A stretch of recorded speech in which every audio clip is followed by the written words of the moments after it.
তো ভাই আজকে করব ডিউক 250 যে নতুন জেনারেশন এই মডেলের কাদা কাট লাগাবো। কাদা কাট বলতে এই মডেলটা দেখেছো, এটা আগের জেনারেশনে আসতো ডিউকের মধ্যে, এরকম কাদা কাটের সঙ্গে সারি কাট আসতো একসাথে, কিন্তু এখনকার মডেলে শুধু সারি কাট দিয়েছে কিন্তু কাদা কাট নেই, যার জন্য কি এত কাদা ওঠে। আর স্পেশালি কোম্পানি এই জায়গাটা মনে হয় ধুলোবালি জমার জন্য বানিয়েছে হয়তো, এই সমস্যা থেকে বাঁচতে এই সারি কাটটা খুলবো আর এখানে এই কাদা কাটটা লাগবে।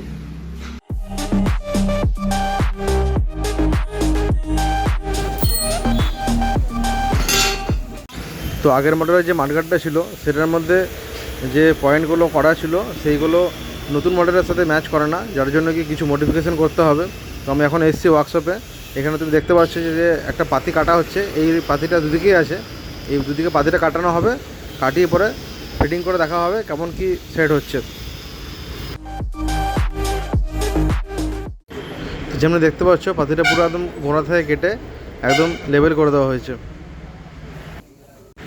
এই যে দেখতে পাচ্ছ এই পাতিগুলো লাগানো ছিল আগে, এইগুলোই কাটা হয়েছে।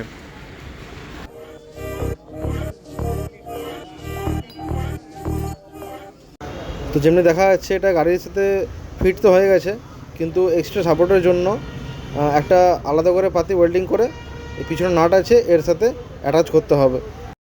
তো অনেকের মনে এই কোশ্চেন আসতে পারে যে এই জায়গাটাতে মাঠগার্ডের নাট লাগানোর জন্য সঠিক হবে কি হবে না।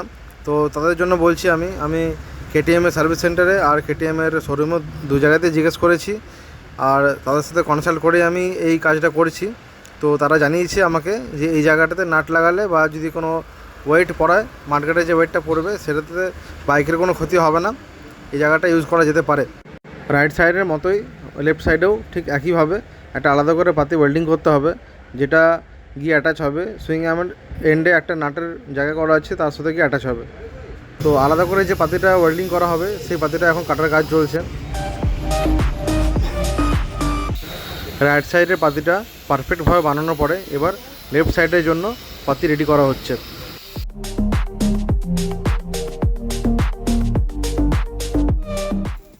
লোহার পাতিটা রেডি হওয়ার পরে নাটের জায়গা বরাবর সঠিকভাবে মার্কিং করে ফুটো করে নিতে হবে। দুদিকের পাতি রেডি হওয়ার পরে ওটা বাইকের সাথে অ্যাটাচ করে নেবে, দেন ওটাকে খুব সামান্যভাবে একবার বা দুবার ওয়েল্ডিং মেরে সঠিকভাবে প্লেস করে নিতে হবে জায়গাতে, যাতে ওটা না নড়ে।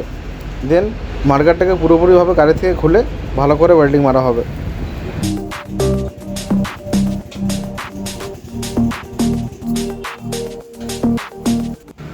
কাজটা ঠিকভাবে হয়ে গেছে, দেখতে পাচ্ছ খুব ভালোভাবে ফিনিশিং দিয়ে কাজটা করা হয়েছে।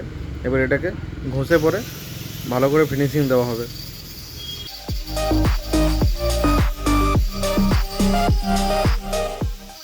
তো ওয়ার্কশপের কাজ শেষ করে চলে এসেছি গ্যারেজে, এবার সব ফিটিংয়ের কাজ শুরু হবে।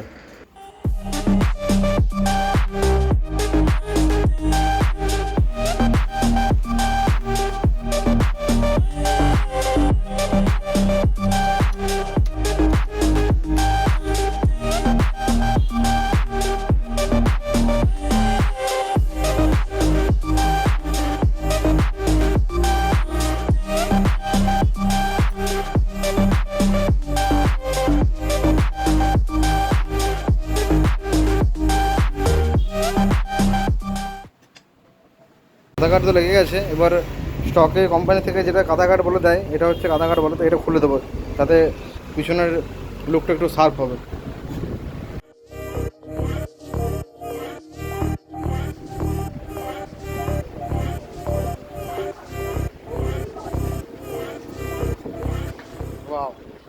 এটা ছিল ছোটো মাঠগাড়, এটা নামের মাঠগাড়, কোনো কাজের না।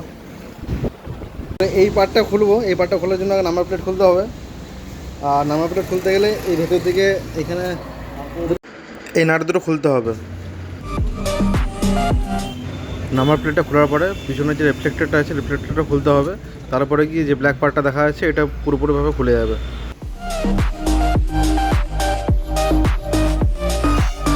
তো পার্টটা খুলে দিয়েছি, তো পার্টটা খুলে যে রিফ্লেক্টরটা আছে সেটা লাগিয়ে দিলাম।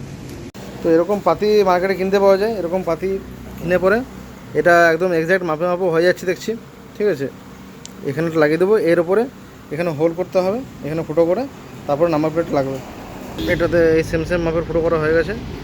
এবার শুধু আমার এটা ভাঙা আছে প্লাস্টিকটা, এটা চেঞ্জ করে নাম্বার প্লেট লাগিয়ে দেবো। যে কিছু এরকম লাগবে একটা লাগিয়ে এবারে ফাইনাল লুক দেখাবো আমি। তো সেটা পুরোপুরি কমপ্লিট হয়ে গেছে, দেখতে পাচ্ছ যে এরকম ক্লিন লুক আসছে একটা। একটু দূর থেকে দেখিয়ে দেখাচ্ছি, এই দেখুন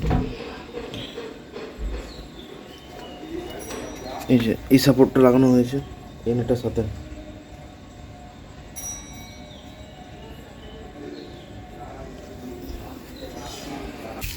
আর নাম্বার প্লেটটা এইভাবে লাগানো হয়েছে। এই পুরো কাজটা কমপ্লিট করতে আমার খরচা হয়েছে অ্যাপ্রক্স 250 টাকার মতো। কারণ আমার যে টায়ার হাগারটা ছিল ওটা আগে থেকে ছিল, বাকি বাদ টুকটাক যে মিস্ত্রি খরচা বা নাট বোল্টের খরচা সেগুলো মিলে ওই মোটামুটি 250 টাকার মতো আমার লেগেছে।